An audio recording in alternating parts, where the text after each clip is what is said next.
Hi Tom, this is my response to your question about what sort of YouTube experience have I had.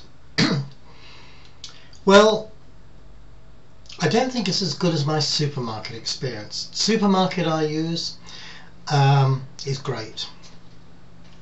It's a company that's called Waitrose. They're not sponsoring this video, but they have the right size carts for me. They have the right ambience. It's a very pleasant place to shop. They have plenty of choice. They have bargains too, which is great.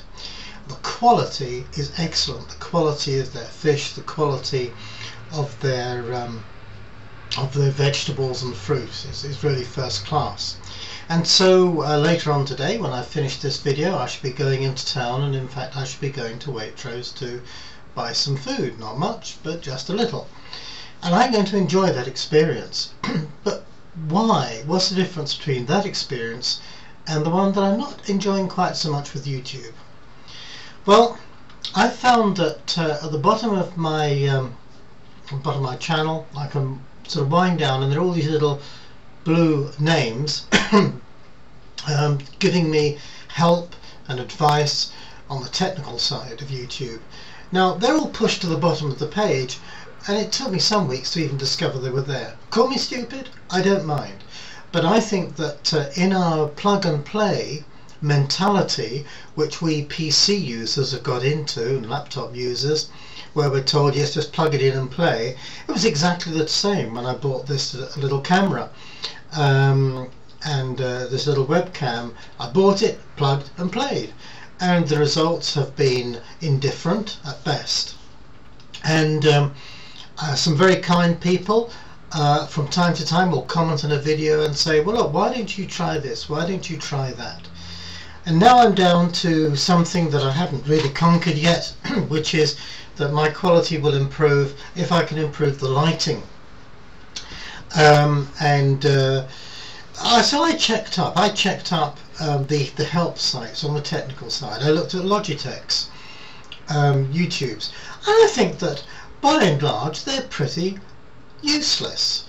And they're useless because they got these two guys, very funny, producing a video, very good quality. I bet the quality is better than the Logitech camera I've got. But what I want to know is, I want to know the equipment, I want to know how it's set up, I want to know, don't talk about the lighting, it doesn't mean anything to me, I want to see it. We have a visual communication here. And all this information by YouTube in and of itself can be very, very good, but it wasn't easy to access. Terms and conditions of use, tips for use, how to be safe on YouTube. I've now discovered where these things are, but they're acres and acres and acres of print, and yet we're dealing with a visual medium. I just cannot believe it is beyond the wit of YouTube to produce videos saying, okay, this is the situation, guys, concerning copyright. This is the situation concerning putting up material. This is the definition of what we would call appropriate and inappropriate.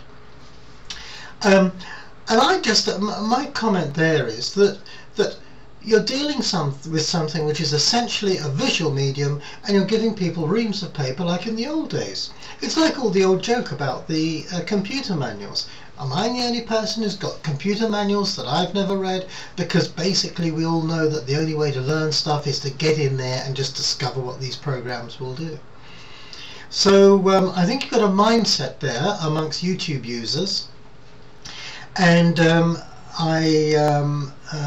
if by your definition we're customers, then I think that they've not gone out of their way. Let me tell you something. I've got a car, it's new to me, and suddenly one night the courtesy light stopped working. What I didn't know was I had pushed a button. I pushed the light button in, I didn't realise that, or I'd pulled it out, I don't know, one or other, and it cut out the courtesy lights. It's designed to do that. The thing was, I took it to the garage, explained that my courtesy lights weren't working, and even they didn't turn around and say, oh, it's because you pushed this switch in.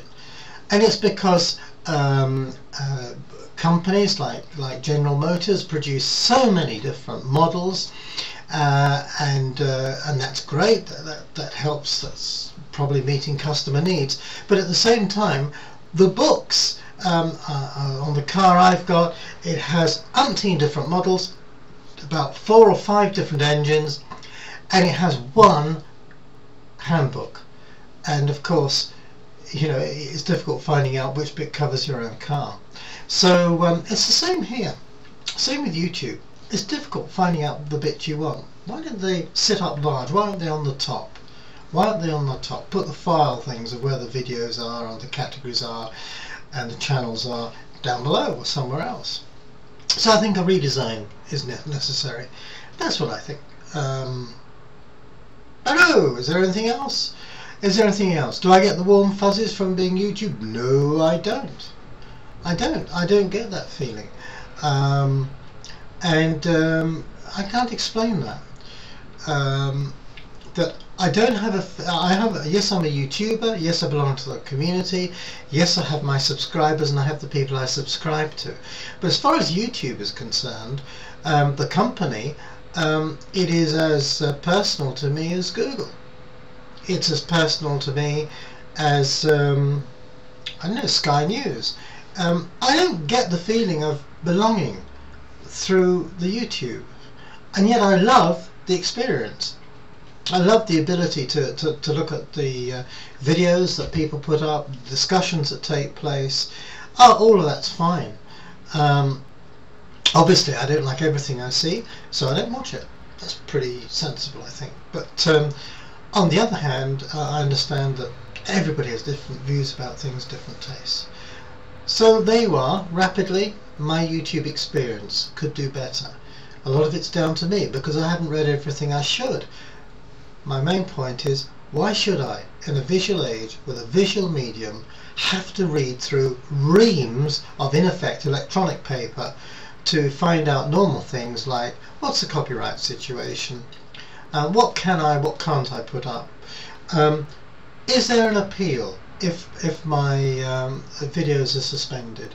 All simple things answered by reams and reams and reams of electronic pages, which I didn't look at because, hey guys, I'm in the age of plug and play. I plugged and I played with YouTube, but I still need a lot of help to get it right. Tom, thank you very much for your video. I hope that helps in some way or other, and I'm grateful for you for raising the topic. And I'd love to know what camera you've got, because of anybody's videos I've seen, yours are the clearest. But maybe it's just to do with the fact of your lighting. I don't know, but let us know. We need help out here, or I do. Cheerio.